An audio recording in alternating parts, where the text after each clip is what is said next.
Krishna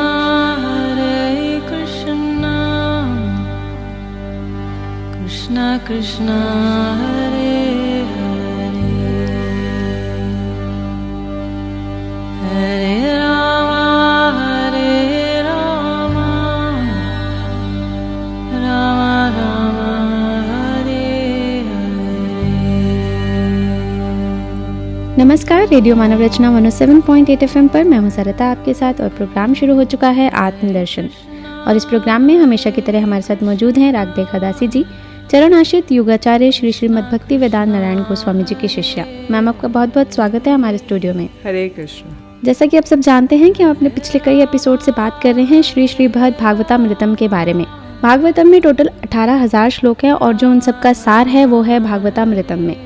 पिछले episode में हमने जाना कि किस तरह से नारद मुनि जी जो हैं वो भ्रमण पर निकले हैं और वो अब पहुँचे हैं हनुमान जी के पास और उनको बता रहे हैं कि किस तरह से प्रहलाद जी ने जो है उनकी इतने गुणों का बखान किया है और ये कहा है कि जो श्री कृष्ण के सर्वश्रेष्ठ भक्त हैं वो हनुमान जी ही हैं, क्योंकि जब उन्होंने राम का अवतार लिया था तो हनुमान जी ने उनकी बहुत ही सेवा की थी और इसी कारण वो उनके सबसे बड़े कृपा पात्र हैं। तो अब हनुमान जी क्या कहना चाह रहे हैं आगे कि क्या वो इस बात से एग्री हैं, क्या वो इस बात से सहमत हैं कि वो ही श्री कृष्ण के यानी कि राम जी के सर्वश्रेष्ठ भक्त थे, उनके कृपा के पात्र बने हुए हैं, या हनुमान जी का आगे कुछ और कहना है कि नहीं, मैं उनका कृपा पात्र नहीं हूँ या मुझसे भी श्रेष्ठ कोई है। हनुमान जी की भी अपनी विडंबना है, अभी उसका व्याख्यान करेंगे वो। जी। तो पहले वो अपना सारा बता रहे हैं। ऋषिवर नारद जी उनको मिले किम पुरुष वर्ष में, तो उन्होंने नारद जी को देखा अर्चन कर रहे हैं श्री रामचंद्र जी का, जैसे वो साक्षात वहाँ पर हो जी। तो फिर हनुमान जी ने प्रभु से कहा था कि हे प्रभु, मैं आपसे भवबंधन छेदनकारी मुक्ति की प्रार्थना नहीं करता हूँ, क्योंकि इससे तो आप प्रभु हैं और मैं दास हूँ, ये संबंध विलुप्त हो जाएगा जी। तो महाराज परीक्षित कह रहे हैं कि उसके बाद हनुमान जी ने रामचंद्र जी की चरण कमलों की कृपा को श्रवण करके विरह में शोकातुर होकर क्रंदन करने लगे। जब नारद जी को वो उनकी कृपा बता रहे हैं तो शोकातुर हो गए, बड़ा शोक में विवल हो गए और क्रंदन करने लगे, जैसे कि शुष्क तृण है, मानो एक सूखा हुआ तिनका है, उसको अग्नि लगाएंगे तो प्रज्वलित हो जाएगा। तो ऐसे ही उनका जो रामचंद्र जी के प्रति जो उनकी अत्यंत कृपा है, उसको श्रवण रूपी ईंधन के द्वारा विरानल प्रदीप्त हो गया उनका जी। तो हनुमान जी ने कहा, हे मुनिवर, मैं अति दीनहीन हूँ और भगवान रामचंद्र जी के चरण कमलों की सेवा से रहित हूँ। क्योंकि हनुमान जी को एक सबसे बड़ा शौक है कि वो रामचंद्र जी की सेवा नहीं कर रहे हैं। वो उनसे अलग हो गए, क्योंकि तो अलग हो गए, तो इसलिए बोल रहे हैं आप मुझे क्यों फिर से उनका विरह स्मरण करा रहे हैं और मैं क्रंदन कर रहा हूँ, इससे बड़ा शोक हो रहा है जी। तो बोले कि मेरे प्रभु ने मुझे त्याग दिया है और मेरे प्रभु का हृदय द्रवीभूत नहीं हुआ जब उन्होंने मुझे त्याग दिया। मेरे तो वो प्राण है, मैं तो उनके बिना श्वास भी नहीं ले सकता, किंतु उन्होंने मुझे त्याग दिया और मुझे त्याग करके चले गए। तो आप मुझे उनका स्मरण करा रहे हैं, फिर मैं रो रहा हूँ। तो क्रंदन का कारण मैं नहीं हूँ, आप ही मुझे स्मरण करा रहे हैं, इसलिए मैं क्रंदन कर रहा हूँ। तो बोलते साकेत धाम जाते समय उन्होंने प्रिय सुग्रीव और अयोध्या वासियों सबको अपने साथ ले गए, किंतु केवल मुझे छोड़ गए। तो यदि मैं यथार्थ सेवक होता तो क्या मुझे वैसे छोड़ के जाते? नहीं जाते, कदापि नहीं जाते। तो इसलिए उन्होंने अपने युक्तिपूर्ण वचनों के द्वारा, मैं उनसे प्रार्थना करता रहा साकेत धाम जाते कि मुझे भी ले जाइए, तो उन्होंने अपने युक्तिपूर्ण वचनों के द्वारा मुझे समझा बुझा के यहीं पे छोड़ गए और सबको ले गए जी। मुझे केवल छोड़ गए। तो मेरे प्रति स्नेहवशता आप मेरे सेवा सौभाग्य को देखकर रामचंद्र जी की महाकृपा का अनुमान कर रहे हैं, किंतु प्रभु इस समय पांडवों के प्रति जैसा अनुग्रह विस्तार कर रहे हैं। अब हनुमान जी पांडवों का उत्कर्ष बता रहे हैं। अच्छा। अपना तो अपकर्ष बता रहे हैं कि वो मैं तो कुछ नहीं हूँ, लेकिन प्रभु का पांडवों के प्रति बहुत अधिक स्नेह है, तो पांडव ही सर्वश्रेष्ठ पात्र है। तो पांडवों का वो व्याख्यान कर रहे हैं। अच्छा। तो बोल रहे हैं कि मेरे प्रति जो प्रभु का स्नेह वो आप अनुमान कर रहे हैं, तत्व विचार करके नहीं कर रहे आप, हे ऋषिवर, आप मतलब एक केवल वो कर रहे हैं। तो बोलते हैं इस बार भगवान ने मथुरापुरी में अवतीर्ण हुए और उन्होंने पांडवों के प्रति अपनी कृपा का विस्तार किया। तो पांडव जिस प्रकार से उन पे अनुग्रह कर रहे हैं, उसकी तुलना में भगवान की एक कृपा की एक धूली कण भी नहीं है मेरे प्रति, एक धूली का कणा भी नहीं है। और जैसे एक धूलिकण जैसे सुमेरु पर्वत के समान नहीं हो सकती, इसी प्रकार मेरी तुलना पांडवों से नहीं की जा सकती। मैं तो एकदम तुच्छ प्राणी हूँ। पांडवों के प्रति भगवान का अनुग्रह का वर्णन किया जा रहा है और भगवान ने विषदान आदि अनेक प्रकार की अनिवर्चनीय विपत्तियों को देकर बाल्यकाल से ही पांडवों के धैर्य आदि को समाज में विख्यात किया था। दुर्योधन ने विष के लड्डू दिए भीम को, तो उससे विपत्ति से छुटकारा दिलाया। तो श्री कृष्ण जो है पांडवों के पार्षद भी हैं, सभापति भी हैं, सखा भी हैं और उनके सदा सर्वदा साथ रहते हैं। और राजसूय यज्ञ में क्या हुआ, जब उन्होंने प्रात प्रक्षालन की सेवा ली, जलदान की सेवा ली, मतलब राजसूय यज्ञ में जब राजा युधिष्ठिर को चक्रवर्ती सम्राट बनाने के लिए यज्ञ किया जा रहा था, तो उसमें श्री कृष्ण को ने कहा कि मैं सेवा लूंगा, जो लोग आएंगे अतिथि उनकी मैं पाद प्रक्षालन करूंगा। अच्छा। तो इतनी तुच्छ सेवा ली, लेकिन फिर भी वो पांडवों के लिए करने के लिए सब कुछ प्रस्तुत थे। और पांडवों के मंत्री थे, दूत बने, वीरासन में वो रात्रि काल में तलवार लेकर वो जागरण किया करते थे। जब महाभारत का युद्ध हुआ तो वो वीरासन में उनके लिए तलवार लेके सारी रात्रि जागरण करते थे उनकी रक्षा के लिए, और उनका अनुगमन करते थे, उनको सब प्रणाम भी किए। उन्होंने पांडवों के लिए मैं युद्ध नहीं करूंगा ये प्रतिज्ञा को भी भंग किया। क्योंकि अर्जुन की रक्षा के लिए उन्होंने भीष्म पितामह ने बाण छोड़े, तो श्री कृष्ण रथ के पहिए को लेकर उनके पीछे दौड़े और उनकी रक्षा की। अच्छा। तो उन्होंने प्रतिज्ञा की थी कि मैं कोई अस्त्र शस्त्र धारण नहीं करूंगा, परंतु ये प्रतिज्ञा भी उन्होंने भंग कर दी। और पांडवों और भगवान कृष्ण की परस्पर की सेवा, सख्य, प्रियता एक समय में प्रकाशित होती है। यदि पांडवगण केवल कृष्ण की सेवा करें और श्री कृष्ण पांडवों के प्रति सेवा ना करें तो वैसी सेवा शोभायमान नहीं होती है।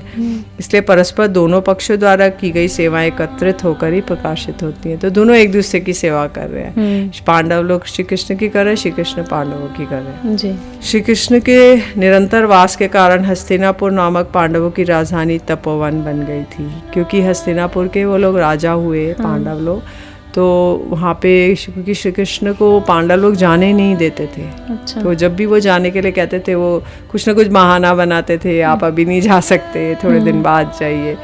तो कहते हैं कि जो प्रहलाद, वशिष्ठ आदि त्रिभुवन को पवित्र करने वाले महर्षिगण भी अपने आप को संपूर्ण रूप से पवित्र कराने के लिए आपके घर में पधारते हैं, पांडव लोग के घर में। और हस्तिनापुर तप सिद्धिदायक स्थान है और वहाँ सब तपस्याओं का फल शीघ्र ही प्राप्त होता है। तपस्या का फल है चित्त की एकाग्रता, और एकाग्रता के विशेष फल है भगवान का साक्षात्कार।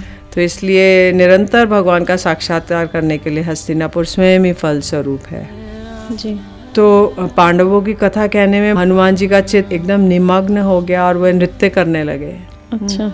और कथा रस में इतना मादक द्रव्य है कि उसकी रसपान किसी हुई मत्तता संसार का सब कुछ विस्मरण करा के परम सुख प्रदान कर सकती है। कथा में इतना इंटॉक्सिकेशन है, मादकता है। तो पांडवों की विपत्तियों को भगवान ने बड़ा समस्त कार्यों को त्याग करके और उनकी सब विपत्तियों को समाधान किया। और पांडवों की विपत्तियां भी कृष्ण की प्राप्ति करा देती थी, और जिनकी विपत्तियां इतनी महान है उनकी संपत्ति की महिमा कौन कर सकता है।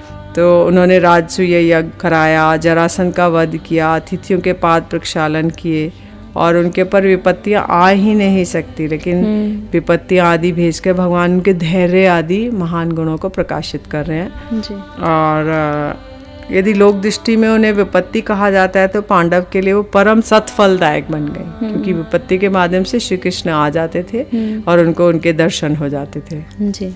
तो कहते हैं, अरे पांडवों, तुम कोई निश्चित ही अलौकिक मंत्र या औषधि जानते हो जिसके प्रभाव से तुम लोगों ने परम मनोहर श्री कृष्ण को भी वशीभूत कर लिया है।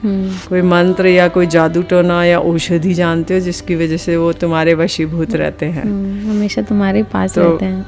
पांडव पुत्र जो अभिमन्यु की पत्नी, उन्होंने मेरी मैया उत्तरा, परीक्षित जी कह रहे हैं, मेरी मैया उत्तरा का उद्धार किया, क्योंकि उत्तरा जी के गर्भ में जो संतान थी, मतलब परीक्षित महाराज, तो अभिमन्यु जी का तो वध कर दिया गया था, उनकी पत्नी है उत्तरा।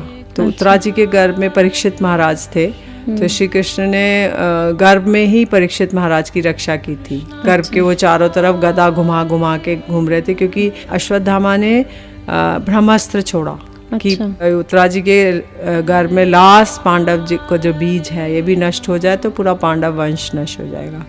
तो तब उन्होंने, भगवान ने उसकी रक्षा की तो इसीलिए वो कहते हैं कि इन्होंने भी इतना, भगवान ने वो इनका पक्षपात करते थे कि इन्होंने उनकी भी रक्षा की उस बीज की।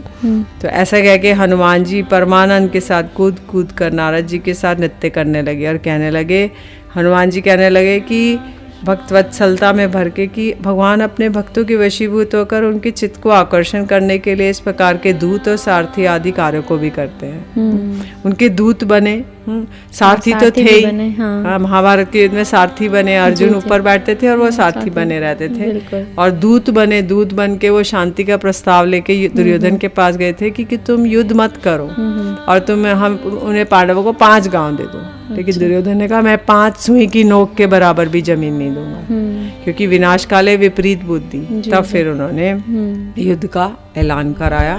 तो पद्म पुराण में भगवान ने स्वयं अपने मुख से कहा है कि मैं एक क्षण भी सभी दानवों का संहार करने में समर्थ हूँ, एक क्षण में। लेकिन वो युद्ध नहीं, किंतु भक्तों के आनंद वर्धन के लिए ही मैं अनेक प्रकार की लीलाएं करता हूँ। तो मैं मछली बना, मत्स्य अवतार बना, कूर्मा अवतार बना, पक्षी, और जिसके दर्शन, ध्यान और स्पर्श द्वारा अपने अपने बच्चों का पोषण करते हैं, मैं भी उसी प्रकार अपने भक्तों का पोषण करता हूँ। तो कहते हैं जैसे मछली है वो अपने जल में अंडे देकर दूर से उनको देखती है।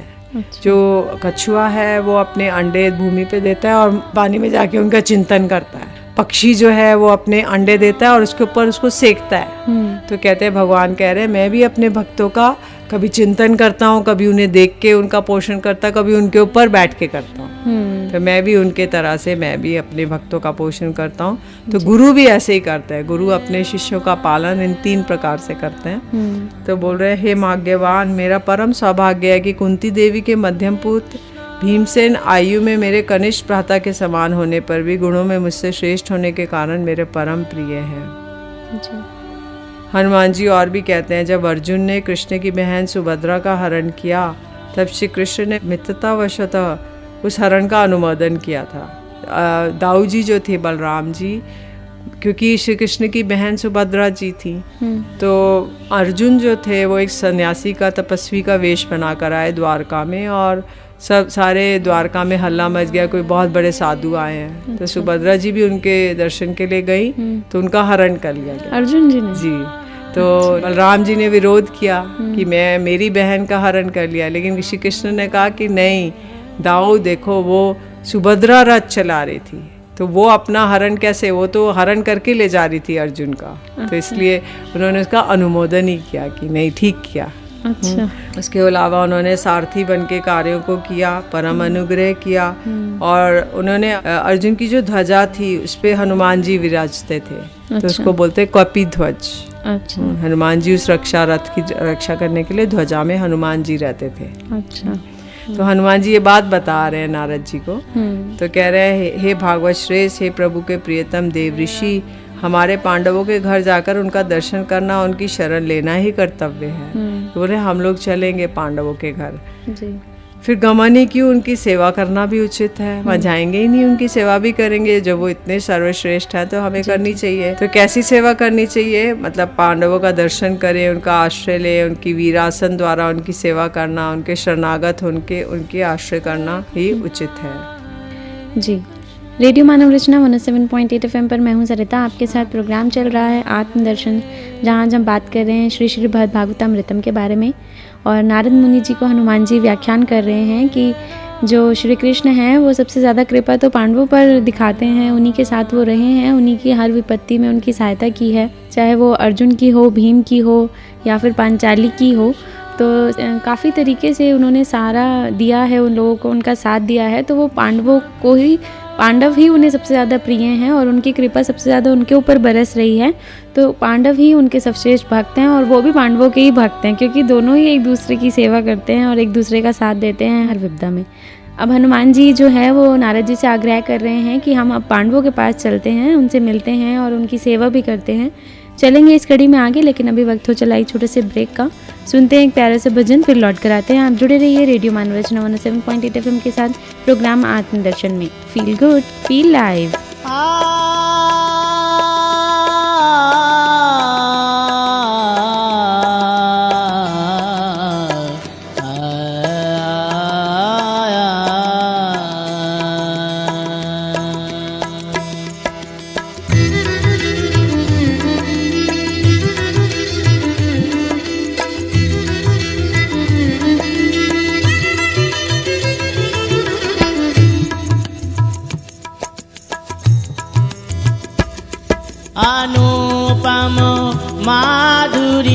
जोड़ी हमारे श्यामो श्यामा की रसीली रस भरी अखियाँ हमारे श्यामो श्यामा के अनुपम माधुरी जोड़ी हमारे श्यामो श्यामा की।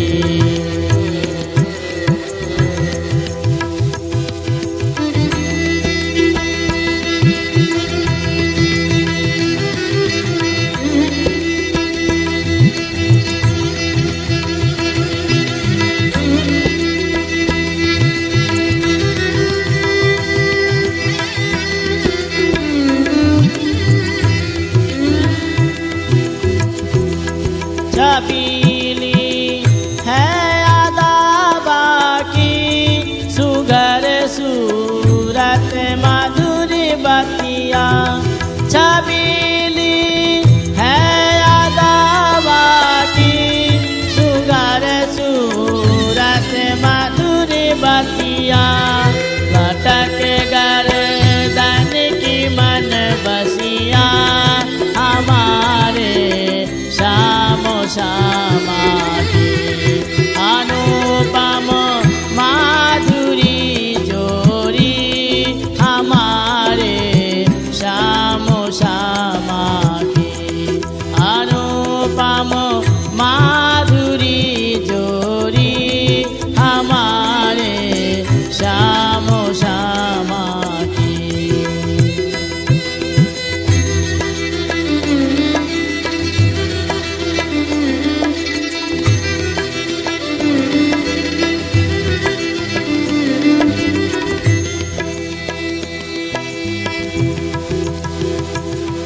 मुकुट और चंद्रिका माथे आधार पर पान की लाली। मुकुट और चंद्रिका माथे आधार पर पान की लाली। अहो कैसी बड़ी छवि है हमारे श्यामो श्यामा की अनुपम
Hare Krishna,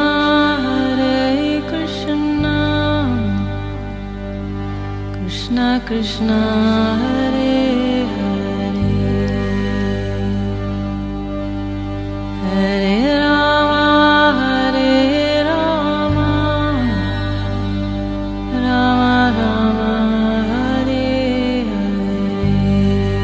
स्वागत है आप सभी का एक बार फिर रेडियो मानव रचना 107.8 FM पर। मैं हूं सरिता, आपके साथ प्रोग्राम चल रहा है आत्मदर्शन श्री श्री भगवद भागवतामृतम के बारे में हम चर्चा कर रहे हैं, जिसमें सार है भागवतम के 18,000 श्लोकों का। परीक्षित महाराज जी जो है उत्तरा देवी जी को बता रहे हैं कि किस तरह से जो नारद जी हैं वो भ्रमण पर निकले हैं और खोज कर रहे हैं सर्वश्रेष्ठ भक्त की कि परम हरि का सर्वश्रेष्ठ भक्त कौन है। और अब हनुमान जी के पास नारद जी विराजमान हैं, अभी उन्हीं के साथ हैं। और हनुमान जी जो है अपने अपकर्षों को बखान करते हुए तारीफ कर रहे हैं पांडवों की कि श्री कृष्ण जो हैं वो पांडवों के साथ सबसे ज़्यादा रहते हैं, उन्हीं पर अपनी कृपा बरसाते हैं, तो वही उनके सर्वश्रेष्ठ भक्त हैं, उनकी कृपा के पात्र हैं। आगे जानते हैं रागलेखा दासी जी से कि अब वो चल पड़ रहे हैं। हनुमान जी नारद जी को आग्रह कर रहे हैं कि चलिए चलते हैं पांडव जी के पास। आगे क्या होता है जानते हैं रागलेखा दासी जी से। जी, तो नारद जी ने कहा अहो सखे, हनुमान जी को कह रहे हैं अहो सखे, अयोध्या का तो कहना ही क्या, वैसा ऐश्वर्य माधुर्य वैकुंठ में भी कभी नहीं है, अतएव उठो और जो शीघ्र ही पांडवों के घर पे चले। हनुमान जी को कह रहे हैं जी। तो बोले हस्तिनापुर में चलते हैं हम लोग। तो परीक्षित महाराज जी ने कहा, ये सुनकर धैर्य के सागर हनुमान जी ने धीर निश्वास छोड़ी और थोड़ी देर मन में चिंता करके नारद जी को कहने लगे, क्योंकि हनुमान जी एक पतिव्रत धर्म है, वो सिर्फ रामचंद्र जी के पास जा सकते हैं और अयोध्या में जा सकते हैं। अब वो चिंता में पड़ गए, मैंने तो कह दिया ऋषिवर को कि मुझे हम लोग चलो वहाँ चलते हैं, किंतु मैं तो नहीं जा सकता क्योंकि मेरा तो धर्म है रामचंद्र जी के प्रति। तो मैं सोच में पड़ गए मुझे क्या करना चाहिए। तो इसलिए वो चिंता से वो एकदम चेष्टा रहित हो गए। और तब उन्होंने नारद जी के वचनों के अनादर से उत्पन्न अपराध को क्षमा कराने के लिए उनको प्रणाम करके कहने लगे कि ठीक है, ये ठीक है कि हमारा वहाँ जाना उचित है, उनकी सेवा करना उचित है, किंतु जो देवकी नंदन के अभिन्न स्वरूप कौशल्या नंदन है रामचंद्र जी, वही उनमें मेरी परम प्रीति है। और बोले कि देवकी नंदन के अभिन्न स्वरूप रघुनाथ के चरण कमलों में मेरी भक्ति को वर्धित किया है, इसलिए स्वभाव द्वारा ही निरुपाधिक करुणावशतः कोमलचित सरल आर्यधर्म प्रवर्तक एक पत्नी व्रतधारी। अब वो रामचंद्र जी के गुणगान कर रहे हैं कि वो तो इस तरह के हैं, एक पत्नी धारी हैं, आर्य धर्म प्रदर्शक हैं, और वो कोमलचित हैं, सरल हैं और विनय युक्त है, लज्जा द्वारा सदैव ही अपने मुखमंडल को झुकाए रहने वाले हैं, सदैव नीची दृष्टि रखने वाले हैं, जगत के लोगों का रंजन करने वाले हैं, अयोध्यापुरी के पुरंदर है, महाराजा धीराज हैं, श्री सीता लक्ष्मण द्वारा सेवित हैं और भरत के ज्येष्ठ भ्राता हैं, वानरों के राजा सुग्रीव के प्रीति युक्त हैं और मेरे जैसे वानरों के ईश्वर हैं और विभीषण के आश्रय हैं, धनुष को धारण करने वाले हैं, दशरथ कौशल्या नंदन हैं, उन रघुपति रूप में ही मेरी परम प्रीति है। तो उन्होंने नारद जी को बताया कि देखो उनके इतने सारे गुण हैं, तो मैं उनके प्रति मेरी प्रीति हो पाती है। लेकिन जो राम जी हैं वो तो श्री कृष्ण का ही अवतार है। हाँ, श्री कृष्ण का है, किंतु अलग अलग जो सेवक है उसकी अलग अलग निष्ठा रहती है, तो वो उसकी दूसरे स्वरूप में निष्ठा नहीं होती है, उसी स्वरूप में रहती है। जो वो धनुषधारी हैं और सीताराम लक्ष्मण हैं, उन्हीं में उनकी निष्ठा है और किसी स्वरूप में वो ग्रहण नहीं कर सकते। अच्छा। तो कहते हैं देवकी नंदन के उस रामचंद्र स्वरूप में ही मेरी परम प्रीति वर्धित हो रही है, अतः अपने सामने स्थित इस विग्रह को ही मैं साक्षात रामचंद्र जी के रूप में देखता हूँ और इन्हीं के चरितामृत पान करके मैं किम पुरुष वर्ष में निवास करता हूँ। तो बोलते हैं आरिश सेन जो होते हैं वहाँ पे एक गायक है, वो रामायण का सब समय पाठ करते रहते हैं, तो हनुमान जी उसको सुनते हैं और श्रवण भी करते हैं, कीर्तन भी करते हैं। तो बोले भगवान की इच्छा होने पर मैं पांडवों के घर जा सकता हूँ, वह भी तब जब प्रभु कृष्ण अपने किसी कार्यवशता मुझे बुलाएंगे, जैसे महाभारत युद्ध के समय कौरवों की सेना को भयभीत करने के लिए और मेरे प्रति अनुग्रह प्रकाश करने के लिए और किंचित सेवा सुख प्रदान करने के लिए यदि वे मुझे बुलाएंगे तो मैं तत्क्षणात उनके चरण कमलों में उपस्थित हो जाऊंगा। उस समय वे द्वारका में हो, हस्तिनापुर में, कहीं भी क्यों ना हो, मैं उनके आदेश किए हुए कार्य को पूर्ण करने में अपना परम सुख मानूंगा। तो बोले कि जैसे उन्होंने महाभारत में मुझे बुलाया और मैं ध्वजा में स्थित हो गया और शत्रु को भयभीत करने के लिए, तो यदि वो मुझे बुलाएंगी और कोई कार्य के लिए तो जरूर मैं जाऊंगा द्वारकानाथ, किंतु मेरी निष्ठा तो रामचंद्र जी के प्रति है, तो मैं और वैसे नहीं जा सकता जी। तो इस समय इसके विषय में एक उपाख्यान बड़ा प्रसिद्ध है। एक समय में द्वारकापुरी में गरुड़ जी को गर्व हो गया कि मैं ही भगवान का सर्वश्रेष्ठ सेवक हूँ और मैं तो बहुत तेज गति से चल सकता हूँ। भगवान समझ गए तो उन्होंने उनको आदेश दिया कि गरुड़ तुम किमपुरुष वर्ष में जाके हनुमान जी को मेरी आज्ञा सुनाकर उनको मेरे पास ले आओ। तो गरुड़ जी ने जाकर किमपुरुष वर्ष में हनुमान जी को कहा, हे हनुमान, हे श्री हनुमान, आपको यादवेंद्र जी ने बुलाया है, तो शीघ्रता से चलें। तो हनुमान जी रघुनाथ जी के चरण कमलों में एक निष्ठ भक्तिमान है, तो उनकी सेवा में सर्वदा निमग्न रहते हैं। अतः पतिव्रत धर्म भंग होने के भय से उन्होंने गरुड़ के वचनों का आदर नहीं किया। गरुड़ जी क्रोधित होकर बलपूर्वक भगवान के पास ले जाने के लिए पकड़ने लगे, तो हनुमान जी ने अपनी पूंछ के अग्रभाग द्वारा अनायास ही उनको दूर फेंक दिया। तो इस प्रकार गरुड़ जी सुदूर द्वारका में आकर गिरे। हनुमान जी ने अपनी पूंछ से उनको फेंका द्वारका में सीधा, तो वो वहाँ आके गिरे। तो उसके बाद उन्होंने विवल देखकर भगवान ने मुस्कुराते हुए कहा, हे गरुड़, तुम पुनः हनुमान के पास जाके कहो रघुनाथ जी ने तुम्हें बुलाया है। पहले तो बोला यादवेंद्र जी ने बुलाया, तो आए नहीं और गरुड़ जी को फेंक दिया, और बोले रघुनाथ जी ने बुलाया, ये जाके बोलो। और श्री कृष्ण स्वयं रामचंद्र जी बन गए, तो बलराम जी लक्ष्मण बन गए। तो रुक्मणी देवी जी सीता का रूप धारण करके बैठ गई और बाईं ओर बैठ गई, द्वारका के सिंहासन पर विराजमान हुए। तो ये 3 विग्रह बन के बैठ गए। हनुमान जी ने रघुनाथ जी का आदेश मात्र सुना कि प्रभु ने बुलाया है, अच्छा, तुरंत वो कूद कर द्वारका में आ गए। तो बोलते हैं ऐसे राम जी के स्वरूप का दर्शन करके और उनकी सेवा किया। तो अभी वो द्वारका में आ गए। गरुड़ तो अभी जब वो द्वारका में उनसे मिलकर सेवा करके वापस लौट रहे थे, तो आधे रास्ते में गरुड़ जी मिले। तो गरुड़ जी ने कहा, आप गए नहीं वहाँ पे रघुनाथ जी की? बोले मैं तो सेवा करके लौट आ रहा हूँ। तो गरुड़ जी को एकदम गर्व भंग हो गया कि वो मैं सर्वश्रेष्ठ हूँ, मैं बहुत तेज चलता हूँ, ये तो मेरे से भी तेज है, होकर भी लौटा है। तो इसलिए गर्व भंग करने में बड़ा भगवान ऐसा कोई लीला करते हैं जिसके द्वारा किसी का भी अभिमान नहीं रहने देते हैं, क्योंकि भगवान को दैन्य पसंद है। भगवान दैन्य के सिंहासन पे भक्ति देवी विराजमान होती है, तो भगवान किसी का भी गर्व को नहीं सहन कर सकते। तो जब भी किसी उनके अपने परिकर को गर्व होता है, तो उसके विनाश के लिए वो कोई ना कोई लीला करते हैं। तो उन्होंने बोला कि अवश्य ही आप पांडवों के पास आप जाइए, और यदि वो मुझे बुलाएंगे तो मैं जाऊंगा, और आप उन नराकृति पर ब्रह्म के दर्शन कीजिए जो श्री कृष्ण रूप में हैं जी। और बोले कि हे नारद ऋषि, हम तो नैष्ठिक ब्रह्मचारी हैं, पांडवगण तो गृहस्थ धर्म का पालन करने वाले हैं, उनके साम्राज्य में व्यस्त रहने वाले हैं, इसलिए महाभागवतों का इस प्रकार सोचना और उन्हें नीचा सोचना अपराध है। अपराध कभी भी दूर होने वाला नहीं है। तो बोले पांडवगण निष्किंचन है, उन्हें निरंतर श्री कृष्ण की चरण कमलों की सेवा करके वे सब प्रकार के भोगों की कामना से रहित हो गए। अतएव उन पांडवों के चरण कमलों परमहंसों के आचार्य द्वारा भी पूजित है। ये नहीं सोचना चाहिए कि वो गृहस्थ है तो वो छोटे हैं, वो अन्य लोग जो सन्यासिक ब्रह्मचारी हैं जैसे कि नारद जी और हनुमान जी है, तो ये नहीं सोचना चाहिए कि वो श्रेष्ठ हैं। पांडव लोग भी परम निष्किंचन है, तो इसलिए वो परम श्रेष्ठ है। तो ये बड़ा छोटा क्षत्रिय ब्राह्मण वैश्य शूद्र इस दृष्टि से नहीं होता, बड़ा छोटा होता है भगवत भक्ति के स्तर तारतम्य से। जी जी बिल्कुल। तो बोलते हैं कि यदि आपत्ति हो कि भक्ति रसिक होने पर साम्राज्य की क्या आवश्यकता है, तो बोले कि ऐसा करने से प्रभु प्रसन्न हो गए। महाराज युधिष्ठिर के साम्राज्य में प्रवृत्ति हुई है, भगवत भक्ति के प्रवर्तन द्वारा सभी का परम कल्याण होगा, भगवान भी संतुष्ट हो जाएंगे। इसी उद्देश्य से उन्होंने साम्राज्य को स्वीकार किया।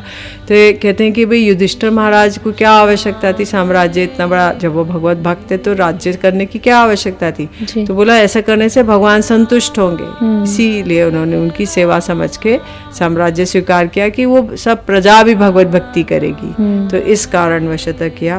तो अब वो कह रहे हैं कि वास्तव में जो संसार के दुखों से पीड़ित व्यक्तियों के हृदय में हरि भक्ति को जागृत करते हैं, वे सभी लोगों के पिता और पालन करता है, वे ही धन्य हैं। महाराज युधिष्ठिर को देव दुर्लभ राज ऐश्वर्य से बिल्कुल भी प्रीति नहीं है, मन में कभी भी विकार उत्पन्न नहीं होता है, और संपत्ति कहने से राज्य और राज्य की प्रजा का पालन करने से प्रजा द्वारा किए गए पुण्य का जो छठा अंश राजा को प्राप्त होता है वही पुण्य संपत्ति है। तो युधिष्ठिर जी जो राजसूय और अश्वमेध आदि यज्ञों के द्वारा महापुण्य जो अर्जित करके विष्णु लोक आदि लोकों में भी जम्बूद्वीप के अधिपति हैं। युधिष्ठिर महाराज ने राजसूय यज्ञ किए, अश्वमेध यज्ञ किए, इसलिए वो जम्बूद्वीप के अधिपति हैं। जी। रेडियो मानव रचना 107.8 FM पर मैं हूं सरिता, आपके साथ प्रोग्राम चल रहा है आत्मदर्शन, जहां बात हो रही है श्री श्रीमद् भागवतामृतम के बारे में। भागवतम में 18,000 श्लोक हैं और उनका सार जो है भागवतामृतम है। और इसमें जो है परीक्षित महाराज जी उत्तरा देवी जी को बहुत सारे उपाख्यानों के माध्यम से बता रहे हैं कि किस तरह से जो नारद जी हैं भ्रमण पर निकले हैं और वो भ्रमण यात्रा कंटिन्यू चलती जा रही है। हनुमान जी के पास हैं इस वक्त नारद मुनि जी और वो पांडवों के गुणों का व्याख्यान कर रहे हैं। इसी कड़ी को आगे जारी रखेंगे लेकिन अपने अगले एपिसोड में, क्योंकि वक्त हो चला है हमारे यहाँ से जाने का। अगले कदासी जी आपका बहुत बहुत शुक्रिया। अगले एपिसोड में फिर आपसे जानेंगे, इस कहानी को आगे जारी रखेंगे। जी, हरे कृष्ण। अगले एपिसोड में फिर आपसे मुलाकात होगी। इसी कड़ी में आगे हम जानेंगे कि किस तरह से हनुमान जी हैं जो पांडवों के गुणों का बखान कर रहे हैं, जानेंगे लेकिन अपने अगले एपिसोड में। अभी के लिए मुझे दीजिए इजाज़त और सुनते रहिए रेडियो मानव रचना 107.8 FM पर आने वाले और भी प्रोग्राम्स को। Feel good, feel live.